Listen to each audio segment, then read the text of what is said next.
Australia. For so many of you watching, this place is the ultimate dream destination. I mean, think about it.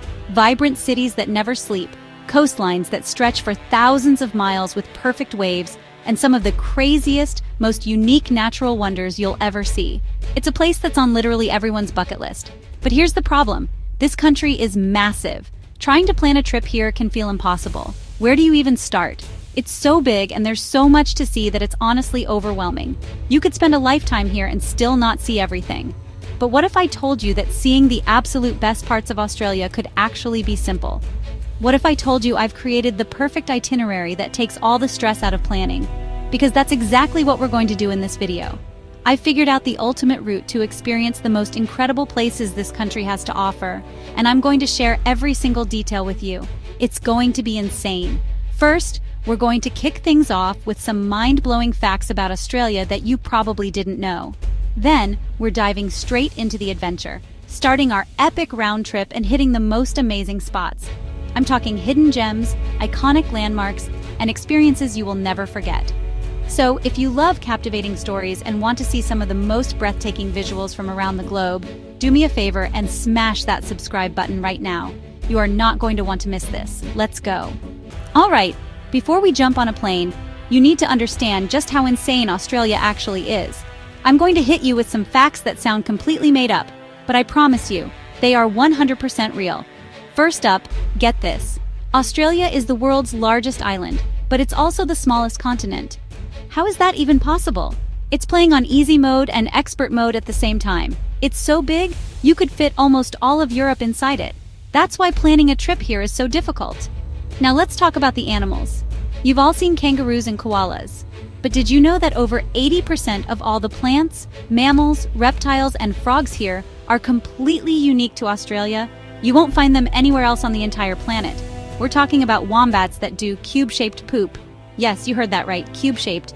And the platypus, an animal so weird that when scientists first saw it, they thought it was a prank. It's a mammal that lays eggs and has a venomous spur. What is going on down there? The human history here is just as mind-blowing. Aboriginal Australians have one of the oldest continuous cultures on Earth, stretching back over 65,000 years. That's an amount of time that's almost impossible to even comprehend. Their stories and connection to this land are deeper than anything you can imagine. And the land itself? It's not just desert. Australia has everything from dense, ancient rainforests to vast, empty deserts, and even snowy mountains where you can ski. It's a continent of complete extremes, and the weirdness just keeps going. Have you ever seen a pink lake? Australia has them. Lake Hillier looks like someone poured a giant bottle of pink lemonade into the ocean, and scientists are still debating exactly why it's so pink. And here's a crazy one. Australia has the largest population of wild camels in the world, more than any country in the Middle East. They were imported in the 19th century and just went wild. They are literally everywhere in the outback. Last one, and it's a good one. You've all heard of the Tasmanian devil, right? Well, this little guy is the largest carnivorous marsupial in the world. It has one of the most powerful bites relative to its size of any mammal. They sound absolutely terrifying, and we're going to a place where they're from. So, now that your mind is sufficiently blown, let's start the actual trip. First stop, the cultural heart of Australia. We've landed in Melbourne, and I'm telling you right now, this city has a vibe unlike anywhere else in Australia. It's known as the country's cultural capital, and you feel it the second you step off the plane. The energy here is electric. One of the first things you'll notice is the trams. Melbourne has the largest tram network in the entire world, and it's the absolute best way to get around and see everything. We're going to be living on these things. The real magic of Melbourne is hidden away in its famous laneways. You can be walking down a huge, busy street, and then you turn into a tiny, narrow alley, and it's like entering a different universe. These laneways are packed with the coolest hidden bars, incredible cafes serving the best coffee you'll ever have, and boutique shops you won't find anywhere else. It feels like you're discovering a secret world that only the locals know about. We're going to find the most hidden cafe and see if it lives up to the hype. This city is also dripping with history. It was the heart of the Australian gold rush in the 1850s, which made it one of the richest cities in the world at the time. You can see that wealth in the incredible architecture, like the stunning Royal Exhibition Building, which is a World Heritage Site, and the iconic Flinders Street Station. Every corner you turn, there's some grand, beautiful building that tells a story of a time when gold was literally being pulled from the ground.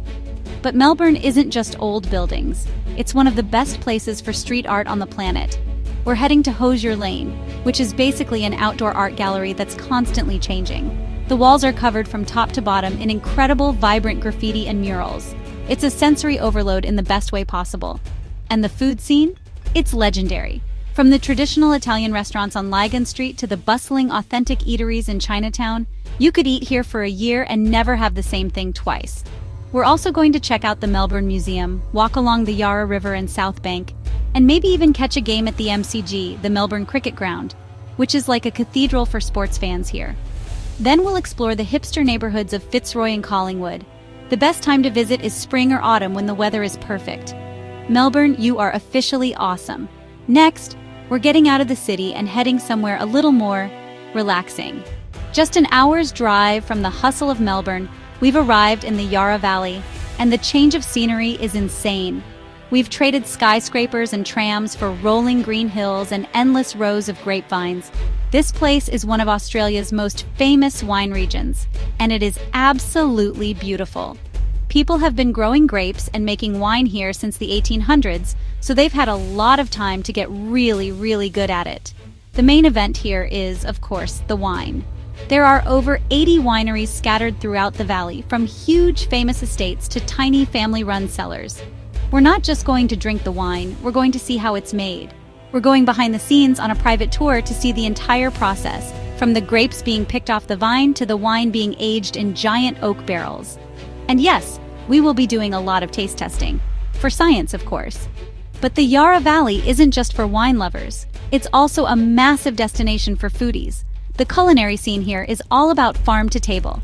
The chefs use fresh, local produce grown right here in the valley, and you can taste the difference. We're going to find one of the best farm-to-table restaurants and have an epic meal. There are also incredible farmers markets where you can buy amazing local cheeses, chocolates, and preserves directly from the people who made them. To really appreciate how stunning this place is, you have to see it from above. So, we are going on a hot air balloon ride at sunrise. Imagine floating silently over the misty valleys, with the vineyards stretching out below you as the sun comes up. It's one of those once-in-a-lifetime experiences that you will never, ever forget. It's going to be absolutely breathtaking. We're going to get some of the most insane shots for this video from up there. After we land, we'll explore some of the local art galleries and craft markets, and then we're making a very important stop at the Healesville Sanctuary. This place is famous for its work with native Australian wildlife, so we can get up close with kangaroos, koalas, and even the platypus we talked about earlier. Just like Melbourne, the best time to visit is spring or autumn. The Yarra Valley is the perfect escape from the city, but now we're hopping on a plane and heading to an island at the bottom of Australia.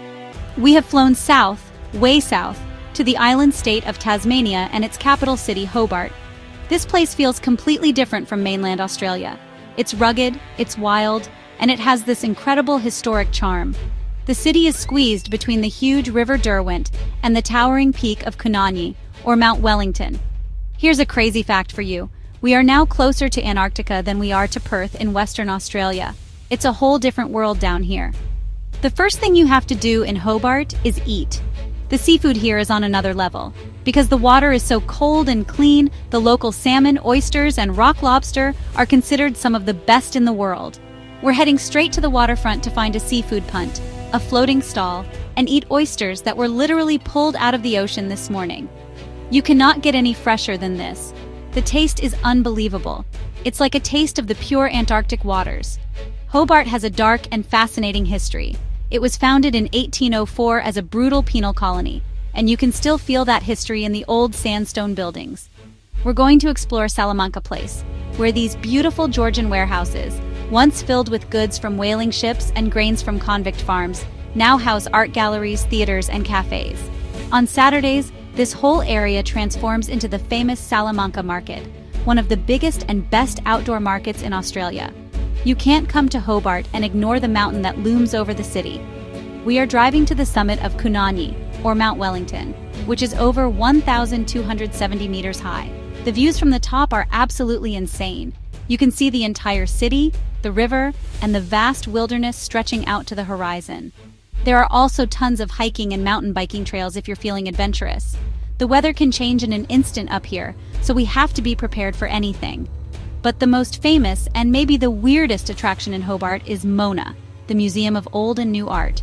This place is not like any museum you've ever been to. It's built mostly underground and is described by its owner as a subversive adult Disneyland. The art is controversial, thought-provoking, and sometimes just plain bizarre. You get a special device to learn about the art instead of reading wall labels. It's an experience you will be talking about for years. Next up, we're flying back to the mainland to visit the nation's capital. All right, we've made it to our final destination, Canberra, the capital of Australia. Now, a lot of people skip Canberra thinking it's just a boring city full of politicians, but I'm telling you, they are making a huge mistake. This city is completely unique and actually incredibly cool. For one thing, it's one of the few fully planned cities in the world. It didn't just grow over time. It was designed from scratch after a massive international competition. The winning design came from an American architect, Walter Burley Griffin, and his wife, Marion Mahoney Griffin. Their vision was for a city built in harmony with nature, with geometric patterns and streets aligned with geographical landmarks. The whole city is built around a huge, man-made lake, Lake Burley Griffin. The result is a city that feels incredibly open, green, and completely different from the organized chaos of Sydney or Melbourne. It's super clean and easy to get around. Of course, as the capital, Canberra is home to some of Australia's most important buildings. We're going to visit Parliament House, which is an architectural masterpiece. You can literally walk on the roof, which is covered in grass, and look out over the entire city. It was designed to symbolize that the people are above the government, which is a pretty cool concept. We're going inside to see where the country's biggest decisions are made. Canberra is also the home of Australia's national story. We're visiting the Australian War Memorial, which is an incredibly powerful and moving place that honors the sacrifices of Australian soldiers. It's part shrine, part museum, and part archive. We'll also explore the National Gallery of Australia, which holds the country's most important collection of art, including the world's largest collection of Aboriginal and Torres Strait Islander art. These places give you a deep understanding of what Australia is all about. But Canberra isn't just about buildings and museums. The city is designed for an outdoor lifestyle. Lake Burley Griffin is the heart of the city, and it's always busy with people biking, walking, kayaking, and sailing. The city is surrounded by parks, gardens, and nature reserves. It's a city where you can visit the Prime Minister's office in the morning and be hiking in the bush in the afternoon. Canberra is the surprising, hidden gem of Australia, and the perfect place to end our incredible journey. And that's a wrap on our epic tour of Australia. We went from the mind-blowing facts and the cultural chaos of Melbourne's laneways to floating over the Yarra Valley in a hot air balloon. We explored the rugged, historic beauty of Hobart and ate seafood that was literally still tasting of the ocean. And we finished in Canberra, a city so perfectly designed it feels like it's from the future. We've barely scratched the surface of this massive country, but what an incredible scratch it was. This trip proves that with the right plan, you can experience the absolute best of Australia. You don't need to feel overwhelmed, you just need to know where to look. Each city, each region we visited, offered something completely different, a new flavor, a new adventure. From the art and the coffee to the history and the wildlife, Australia delivered on every single level. I hope this video has shown you just how amazing and diverse this country truly is and inspires you to plan your own adventure. Thank you so much for coming along on this journey with us. If you enjoyed this video and want to see more insane adventures from all over the world, make sure you're subscribed with notifications turned on because we are just getting started. And let me know in the comments below, which of these places would you visit first? Melbourne, the Yarra Valley, Hobart, or Canberra? I read every single comment, so let me know. We'll see you in the next video.